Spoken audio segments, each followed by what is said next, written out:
Oke guys, di kali ini menjelaskan mengenai epoxy resin flooring dekoratif. Kemarin udah saya jelaskan bahwa di video yang akan datang, kali ini saya akan menjelaskan mengenai epoxy resin flooring dekoratif atau yang untuk lantai. Karena banyaknya yang menanyakan mengenai harganya kok jauh banget perbedaannya, ada yang 300.000 sampai bahkan 3 juta. Bedanya itu mencapai 1000%. Ya, kalau dikalikan 10, 300 kali 10 itu kan artinya kan 3 juta ya. Untuk di kali ini, di video ini juga saya akan menjelaskan supaya paham kenapa kok bedanya jauh banget. Karena juga saya sering mengerjakan epoxy resin dekoratif, angkanya ya lumayan mahal per meter perseginya, di angka 2 juta ke atas. Ada juga yang 2 juta ke bawah, tergantung speknya gitu. Makanya di kali ini saya akan menjelaskan secara spesifik mengenai apa sih bedanya. Oke, lanjut ya, kita langsung ke pembahasannya. Epoxy resin flooring dekoratif dan epoxy flooring solid color. Solid color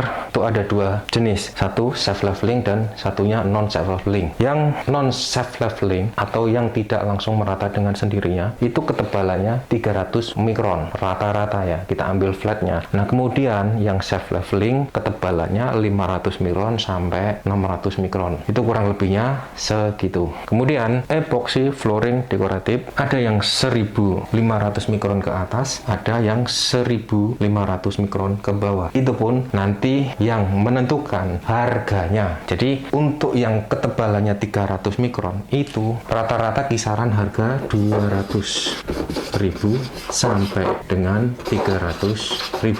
Nah kemudian yang self leveling harganya per meter persegi 500.000 sampai dengan 600.000.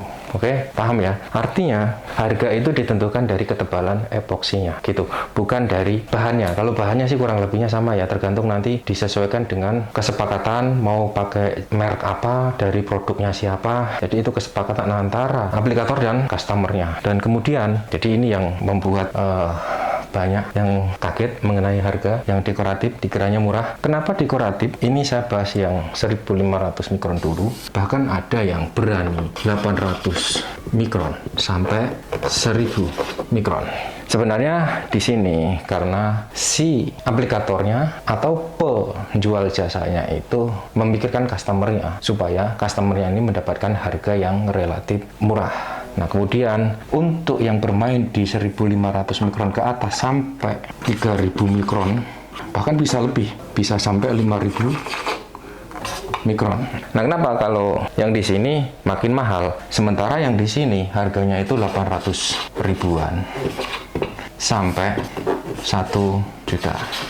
Karena di sini juga bermain di ketebalan. Artinya, yang membedakan harganya itu bukan dari masalah bahannya atau mahalnya aplikatornya memberikan harga ke kalian, tapi yang membedakan itu adalah ketebalannya. Nah, di sini biasanya saya bermainnya itu di angka 2 juta sampai dengan 3 juta. Fix ya di sini ya. Kenapa saya bermain di angka 1500 mikron sampai 3000 mikron? Sebab saya mencari titik aman. Begini, nanti saya jelaskan. Jadi, tiap aplikator, tiap orang itu punya tujuan market masing-masing. Seperti halnya ini. Non-self-leveling ini biasanya cenderung dipakai oleh pabrik untuk pengecatan di lantai-lantai pabrik atau lantai-lantai gudang-gudang industri atau gudang apapun, gudang penyimpanan. Itu biasanya memakai non-self-leveling karena mereka nggak membutuhkan ketahanan jangka panjang atau nggak membutuhkan yang indah-indah gitu. Mereka hanya butuh semennya itu terikat, kuat, dan tidak berdebuan. Nah yang self leveling ini biasanya dipakai untuk area parkir. Jadi di wilayah gedung atau di wilayah-wilayah rumah-rumah pribadi juga banyak memakai self leveling yang ketebalannya 500 sampai 600 mikron. Nah ini solid color. Solid color itu artinya warnanya itu hanya warna-warna tertentu, misalkan warna kuning, hijau, merah, kayak warna-warna pelangi gitulah ya intinya ya. Nah kemudian yang untuk dekoratif di sini ada yang bermain di ketebalan 800 mikron sampai 1000 1000 mikron. Bahkan saya rasa kalau mereka menjamin sampai 1500 mikron nggak mungkin, karena kita bisa hitung berapa bahannya. Karena bahan itu kan bisa dihitung guys per meter perseginya. Misalkan kita di angka 2000 mikron atau 2 mili itu menghabiskan 2 liter. Nah 2 liter itu kalau kita convert ke kilonya itu kisaran 2,5 kilo. Nah itu kalau diuangkan, kalau jenis epoksi yang sudah diformulasi itu uangnya sekitar 600 ribuan, udah termasuk pigment atau pewarnanya. Nah jadi modalnya aja semeternya itu udah sekitar 600 ribuan. Nah belum termasuk bahan-bahan pendukung yang lain ya, banyak bahan pendukung yang lain, misalkan kayak lakban, kayak untuk operasional pekerjanya, untuk yang lain-lain itu banyak banget. Itu modalnya epoksi dekoratifnya aja itu hampir 600 ribu. Itu belum termasuk body coat sama primernya. Jadi itu beda. Itu belum termasuk amplas-amplasnya juga loh. Nah, jadi kalau ada yang mengklaim bahwa 1500 mikron atau 2000 mikron dia berani kasih harga 1 juta, sakti dia. Udah saya jamin dia sakti karena dia bisa menciptakan epoksi sendiri gitu. Tapi saya juga tahu harga epoksi itu berapa, modalnya berapa. Nggak ada di Indonesia ini yang memproduksi epoksi sendiri. Epoksi semuanya itu raw materialnya impor guys. Jadi saya tahu harga dasarnya berapa. Nah, kalau ada yang berani 2000 mikron buka harga 1 juta, yaitu tadi sakti. Belum termasuk tadi primernya sama body coatnya, karena itu berbeda ya. Nah, kemudian 1500 mikron ke atas sampai 2000 itu harganya 2 juta, itu fix sebenarnya. Karena kita tahu modalnya berapa. Nanti kita kasih tahapannya, proses pengerjaan yang benar supaya calon customer yang cerdas bisa tahu apa yang diberikan oleh aplikatornya, oleh kontraktornya, sehingga teman-teman nantinya akan mendapatkan sesuai dengan kontrak teman-teman semua. Misalkan gini ya, setiap kontrak itu kan ada spesifikasinya. Misalkan primer ketebalannya sekian, body coat tebelnya sekian, dekoratifnya tebelnya sekian, top coatnya tebelnya sekian, itu harus ada tercantum dalam kontrak gitu. Spesifikasinya harus jelas. Nah, untuk mengetahui itu tidak perlu kita tes atau diukur pakai alat canggih. Cukup kita hitung pakai rumus. Nanti saya ajarkan di video ini karena kita akan mencerdaskan sama-sama antara aplikatornya sama calon customernya gitu, biar tahu, biar paham, supaya tidak menyalahkan ketika saya membuat harga sekian terkesan mahal, tapi di sini terkesan murah dan di sini sangat jauh murah, karena kita bermain di ketebalan. Nah, ketebalan itulah yang menentukan kualitas dan modalnya makin tinggi atau makin rendah. Itu saya jelaskan hitung-hitungannya atau step-stepnya apa aja yang membedakan tahapan kerjanya di 4 bagian ini. Oke, kita kasih tahu juga ya cara penghitungannya supaya satu kontraktornya memberikan spesifikasi ke masalah ketebalannya itu berapa-berapa, itu kan tertulis dalam kontrak kerjanya gitu dengan customer. Dan customer juga harus tahu, nggak perlu pakai alat ukur segala macam, nggak perlu pakai ini itu. Cukup begini, sebelum bekerja itu cukup dicek aja berapa bahan yang didatangkan oleh pihak kontraktor. Dan kemudian customer juga bisa ngitung berapa kuantitinya, nanti ketemu di berapa ketebalannya. Ini kita ambil contoh, misalkan ada ruangan total 100 meter persegi. Kita cukup menghitungnya itu di per 1 meter persegi. Ini kita ambil contoh. 1 meter persegi itu sama dengan 100 cm 100 cm. Ini namanya 1 meter persegi. Kemudian cara menghitungnya gini. Misalkan dalam kontraknya itu tertulis 2000 mikron atau 2 mili. Jadi cara menghitungnya 0,2 kali 100 kali 100. Ini ketemunya 2000. Nah, 2000 ini sama dengan 2000 mili. 2000 ml. Oke, di sini paham ya. 2000 ml ini sama dengan 2 liter. Di sini kita paham ya. Terus, apakah kita harus ngitung literannya gitu? Nggak perlu. 2 liter ini, epoksi itu memiliki berat jenis yang berbeda dari cairan yang lain. Udah saya jelaskan di video-video lama. Bahwa cara mengkonver itu sangat mudah karena selisih beratnya itu mencapai 20%. Misalkan 1 liter epoksi sama dengan 1,2 kilo atau 1200 gram yang menjadi patokan nantinya. Artinya per 1 meter persegi ini membutuhkan kurang lebih 2,5 kilogram. Oke, di sini paham ya. Jadi kalau kita udah tahu nih 2,5 kilogram per 1 meter persegi dengan ketebalan 2000 mikron, kita tinggal hitung aja kalau lantainya luas lantai sama dengan 100 meter persegi membutuhkan total keseluruhan epoksi 250 kilogram. Jadi di sini di garis bawahi 250 kilogram udah termasuk hardener. Oke, itu tergantung kontraktornya, dia mau memakai rasio 3:1, 2:1, atau 1:1, itu urusan mereka. Yang penting total keseluruhan epoksi itu adalah 250 kg. Itu belum termasuk 1 primer, 2 body coat, terus ini sudah yang ketiga jelas ini epoksinya, deco, terus belum termasuk 4 top coat. Oke, di sini paham ya. Perhitungan 2000 mikron itu belum termasuk primer, belum termasuk body coat, dan belum termasuk top coat. Jadi setiap pekerjaan itu kan pasti ada kontrak. Untuk mengetahuinya itu sangat gampang. Customernya bisa meminta kepada kontraktornya menunjukkan berapa jumlah kuantitinya. Biasanya kan datangnya itu bentuk kemasan pile atau jerigen atau apapun ya. Nanti kan bisa diketahui berapa di situ kuantitinya kan gitu ya. Nah, itulah yang akan menentukan ketebalannya. Tapi ya jangan dicurangin juga si customernya. Nanti didatangkan jumlahnya 250 kilo belum termasuk yang ini, belum ini. Terus yang dituangkan cuma 150 kilo, yang 100 dibawa pulang lagi. Ya, jangan seperti itu ya. Itu garis bawah ya. Karena kita bekerja itu harus fair, dan bisnis itu juga harus yang berkah gitu supaya rezekinya itu melimpah. Disinilah penjelasannya.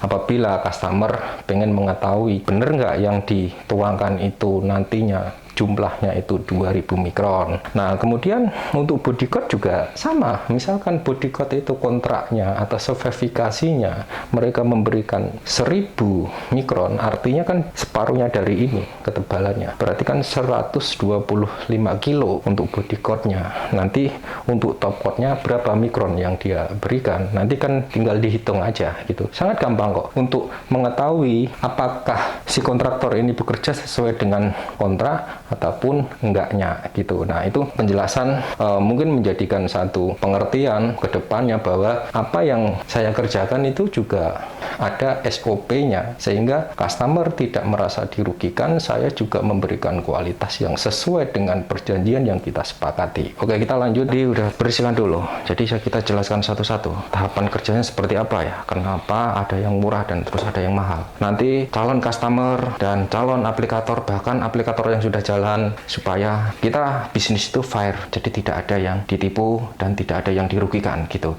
Karena saya juga membuat harga mahal juga modalnya juga sesuai. Ini kita ambil yang di sini dulu. Biasanya kalau yang di sini tahap kerjanya ada 1 primer epoksi, kedua top coat epoksi, terus yang ini ada primer epoksi, kedua body coat, 3 top coat. Nah, jadi tahapan kerjanya juga udah beda karena ini harganya yang murah itu cuman ada primer, kemudian ada top coatnya, langsung di top coat. Mereka juga sebelum kerja ekstra meratakan semennya dulu. Jadi lantainya itu ya diratakan dulu pakai alat khusus gitu yang gede gitu, sambil dorong-dorong gitu ya. Saya lupa namanya alat. Nanti tulis saja di komentar lah kalau ada yang tahu namanya. Ini tidak membutuhkan body coat. Dia langsung primer, kemudian langsung di top coat. Top coat itu langsung ada warnanya gitu. Jadi itu prosesnya 2 kali.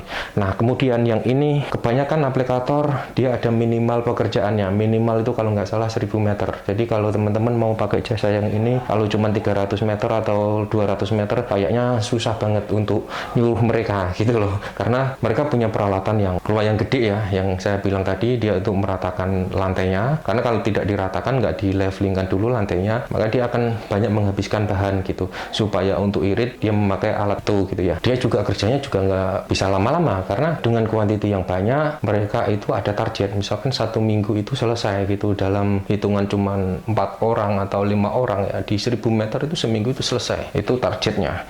Nah kemudian di epoxy yang solid color tapi yang self leveling. Jadi yang self leveling ini ada primer, ada body coat, terus ada top coat. Ini pun tergantung kesepakatan juga sebenarnya. Ini kan kalau di total itu ketebalannya kan 600 mikron ya. Ini totalnya ya. Ini beda nanti dengan yang paling belakang nanti. Body coat ya itu misalkan langsung di top coat. Nah kemudian top coatnya itu bisa berupa bening, atau body coatnya ini memang untuk melevelkan dulu, kemudian top coatnya ini memang udah ada solid colornya gitu. Ada beberapa pilihan, atau itu sebenarnya bukan beberapa pilihan ya, tiap pabrik juga beda-beda cara kerjanya, tapi pada dasarnya itu sama aja sebenarnya. Nah kemudian yang di epoxy flooring dekoratif. Nah di epoxy flooring dekoratif ini yang harganya murah dulu, anggaplah harganya yang di bawah 1 juta, atau 1 juta ke bawah, atau 1.500.000 ke bawah lah ya.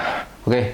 1 primer epoxy, kedua body coat epoxy, 3 top coat epoxy deco atau dekoratif ya, kepanjangannya gitu. Ini yang harganya gitu ya, flat 1 juta, itu cuman ada 1, 2, 3. Hampir sama ya dengan yang ini. Cuman yang membedakan apa? Kalau yang membedakan yang ini, bahan yang ini mereka memasukkan pigmen tambahan, tapi pigmennya tidak udah langsung jadi. Yang mereka pakai juga material padat epoxy, bisa yang berupa bening atau yang jenisnya itu agak hazy, tapi dia tidak ada fillernya gitu, dan dia menambahkan pigmen sendiri. Nah epoxy yang jenis ini tidak banyak mengandung solvent. Solvent itu kandungan yang tidak bisa untuk menipiskan. Jadi epoxy yang jenis yang dipakai untuk dekoratif itu tidak ada solventnya terlalu banyak, sehingga epoxy yang jenis ini tidak bisa bermain tipis. Beda dengan yang ini ya, ada solventnya ya. Jadi yang dua ini rata-rata sudah ada solventnya. Ya untuk membedakan yang ada solventnya apa enggaknya itu gimana sih? Gampang sih ya. Biasanya solvent itu mudah kebakar. Jadi mereka itu untuk menghilangkan bubble memakai roll anti bubble. Rollnya itu kayak gerigi-gerigi loh, kayak ada bulu landaknya gitu loh guys, didorong-dorong gitu. Nah itu untuk memecahkan bubble rollnya, karena mereka tidak berani memakai torch. Kalau pakai torch kebakar. Itu tandanya mereka pakai epoxy yang sudah ada solvent.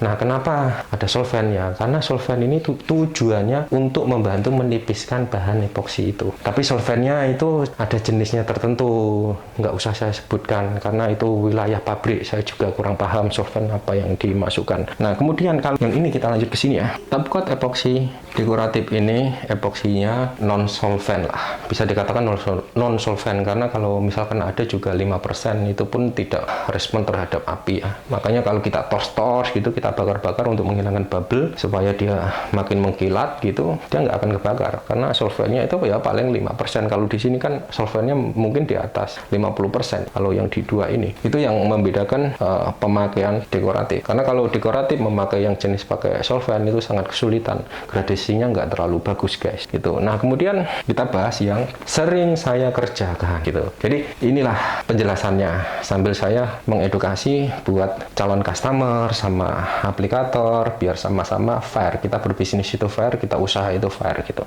1 primer, kedua body coat, 3 top coat deco, 4 top coat.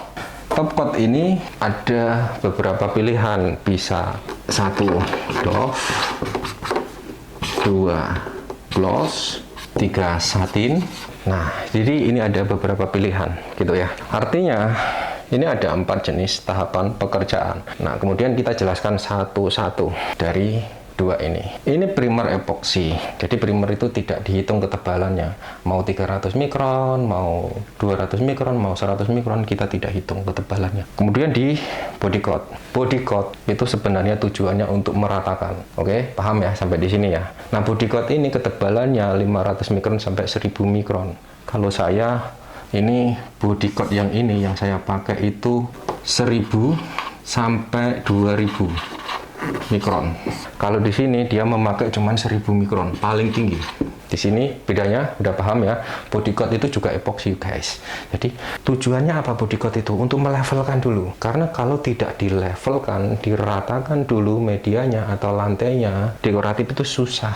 Kalau kita mau gradasikan atau kita bikin warna bercorak-corak gitu. Itu penjelasannya, dan saya sudah sering jelaskan, meja, lantai semuanya itu sama gitu. Nah, kemudian top coat dekoratif yang ini itu kurang lebihnya ya hampir sama yang dipakai dengan yang ini. Tapi kita memakai yang tebal lagi. Kita biasanya di angka 2000 mikron ya. 2000 mikron. Oke, terus top coatnya ini ya paling 300 mikron atau 500 mikron karena kita pengaplikasinya cuma di roll. Nah, disinilah harganya itu walaupun yang 500 mikron ini top coat ini untuk pelindungan akhir paling atas. Lumayan mahal. Harganya 1 liternya ada yang 3 juta. Ini tergantung kekerasannya. Kalau kekerasannya misalkan hardness-nya ya, mereka kan pakai ukuran hardness. Harusnya 6,5 atau 6,5 lah. Itu angkanya 1 juta lebih sedikit. Kalau hardness-nya di angka 8 itu hampir 2 jutaan. Nah, sementara ini tadi kan lap, kaca itu hardness-nya di angka 7,9, nggak sampai 8. Artinya hardness-nya, kekerasan top coat-nya ini yang akan melindungi lantai jangka panjang gitu. Artinya ini penting loh, ini sangat penting. Nah, saya kasih tahu hardness epoksi itu berapa. Hardness epoksi itu atau kekerasan epoksi 4,5 sampai 5 angkanya, tidak mencapai 6. Kalau ada yang mencapai 6, saya rasa sangat berat. Karena epoksi itu bukan untuk hardnessan atau bukan untuk keras-kerasan, tapi epoksi itu untuk flexibility, untuk daya rekat, untuk pengikat. Artinya epoksi diciptakan itu memang spesifik yang diambil adalah adhesinya untuk mengikatnya. Itu garis bawahi, bukan untuk keras-kerasan. Kalau keras-kerasan tidak pada epoksi, tapi ada di coating jenis lain. Misalkan coating, misalkan di poliuretan atau di akrilik atau di apa aja lah ya, intinya gitu. Inilah yang membedakan harganya. Calon customer, aplikatornya makin paham apa sih yang membedakan harga. Kok ada yang 300.000 sampai 3 juta. Yang membedakan satu ketebalan, yang kedua tahapannya beda. Oke, di sini lebih banyak tahapannya. Nah, kemudian bukan masalah kita ngambil untung gede-gedean, itu enggak. Tapi kita berpikir jangka panjang. Sebenarnya gini jangka panjang. Saya pernah ada kasus dan banyak juga kasus yang terjadi itu seperti ini. Karena epoxy resin di Indonesia, ya ini mau diakui atau mau dipungkiri, mau enggak terserah. Di Indonesia ini baru. Artinya mereka masih bisa mengklaim, oh punya saya bisa tahan lama. Baru berapa lama Anda bermain epoxy? Udah sampai 10 tahun saya rasa nggak mungkin, karena kita tahu betul itu flooring epoxy lantai di Indonesia itu baru berapa lama kita tahu betul. Artinya saya juga sudah konsultasi sama orang bule mengenai ketebalan. Artinya kalau kita mau aman di jangka panjang, kita ya ambil ketebalannya ya yang ini gitu. Nah, oke, jelas ya, ini yang membedakan. Jadi begini, kita ambil kesimpulannya di penjelasan saya ini, kenapa harganya yang saya kerjakan itu mahal-mahal. Bukan berarti saya mau untung gede, itu enggak, karena saya mau cari aman di jangka panjang atau saya mau jaga nama jangka panjang. Ya kalau dinilai yang lain itu ya monggo lah, silakan, itu hak kalian gitu. Tapi kita memberikan satu karya seni itu bukan hanya indah aja, tapi indah itu yang dipandang mata itu ya jangka waktunya lama. Jangan indahnya itu cuman sebulan 2 bulan, bahkan paling lama 1 tahun ya. Terus kemudian setelah itu habis masa kontrak indahnya gitu loh. Jadi ya kita harus memposisikan sebagai seorang seniman itu ya memberikan karya seni itu ya kasarnya bisa dibilang karya seni abadi lah ya, walaupun nggak abadi-abadi banget gitu, tapi ya kita mencoba ke sana gitu loh. Kalau yang harganya 1 juta ya anggaplah 1000 mikron, kalau ini yang 2 juta ya anggaplah 2000 mikron gitu ya. Kalau dihitung-hitung itu sama. Terus kenapa saya tidak bermain di yang di bawah aja gitu loh. Jadi gini, kasus yang terjadi, yang sering terjadi ketika epoksi itu nggak terlalu tebal, ada perubahan suhu di dalam tanah, ada kadar kelembapan dari tanah. Kadar kelembapan itu misalkan berupa uap panas, uap air panas, uap apapun, kita nggak tahu yang terjadi di dalam tanah. Kita nggak bisa prediksi coy, karena itu alam. Kalau epoksinya itu tipis, yang terjadi adalah epoksi itu akan terangkat. Seperti ya mau ucul gitu loh, mau mabur lah. Intinya kan gitu ya. Kalau udah seperti itu kasusnya, aduh, repairnya sangat sulit karena kita harus bongkar semua di bagian bawah, kemudian kita kerjakan ulang. Untuk titik amannya, karena saya sudah konsultasi sama yang pemain lama yang udah puluhan tahun, ya tentunya itu orang Amerika coy, kalau di Indonesia belum ada. Disuruhnya saya bermainnya di sini, sebab makin tebal permukaan epoksi yang ada di atas lantai itu udah makin kuat dari awal gitu loh. Sehingga kalau kita mau upgrade itu gampang, tinggal diamplas kemudian langsung dituang lagi gitu. Misalkan gini, dalam 5 tahun ke depan lantainya itu udah bosan ya, misalkan kemarin warnanya hijau, gradasinya ada ungu, ada merah, kemudian wah aku gradasinya mau yang nuansanya beda, maunya pakai putih atau merah atau emas atau apapun di tahun ini, itu tinggal diamplas aja terus kemudian langsung di coating dekoratif, itu udah beres, nggak perlu dibongkar lagi gitulah.